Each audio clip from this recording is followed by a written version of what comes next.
বাংলাদেশকে নিপীড়নের ছায়া থেকে বের করে আনার পাশাপাশি মানবাধিকার পুনঃপ্রতিষ্ঠা, জবাবদিহির ব্যবস্থা এবং একটি ন্যায্য ও মুক্ত সমাজের ভিত্তি স্থাপন করেছেন ডক্টর ইউনূস।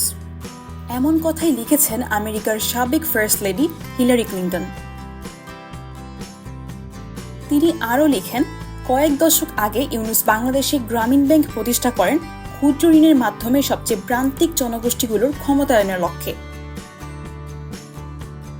এর মাধ্যমে লাখ লাখ মানুষকে, যাদের 97% নারী, তাদের ব্যবসা গড়ে তুলতে, পরিবার টিকিয়ে রাখতে ও মর্যাদা ফিরে পেতে সাহায্য করেন তিনি। ইউনূসের সঙ্গে আমার প্রথম দেখা হয়েছিল যখন তিনি যুক্তরাষ্ট্রে একই ধরনের কর্মসূচি চালু করার লক্ষ্যে তৎকালীন গভর্নর বিল ক্লিন্টন ও আমাকে সাহায্য করার জন্য আরকানসাস সফর করেছিলেন। এরপর থেকে আমি বিশ্বের যেখানেই গিয়েছি সেখানেই তার কাজের অসাধারণ প্রভাব দেখেছি। তার এই কাজ মানুষের জীবন বদলে দেয়, বিভিন্ন জনগোষ্ঠীর উন্নতি ঘটায় এবং ঘুরে দাঁড়ানোর আশা জাগায়।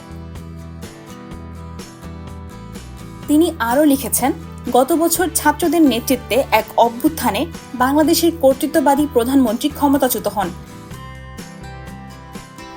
এরপর দেশটিকে গণতন্ত্রের পথে পরিচালিত করতে তার দেশের ডাকে সাড়া দিয়ে আরও একবার এগিয়ে আসেন পরিচিত এই নেতা, শান্তিতে নোবেলজয়ী মোহাম্মদ ইউনূস।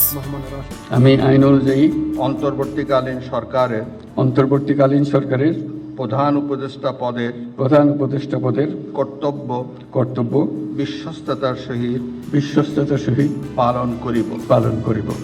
আনোয়ার ফুজি আশা, নিখাত খবর, ঢাকা। বাংলাদেশের প্রতি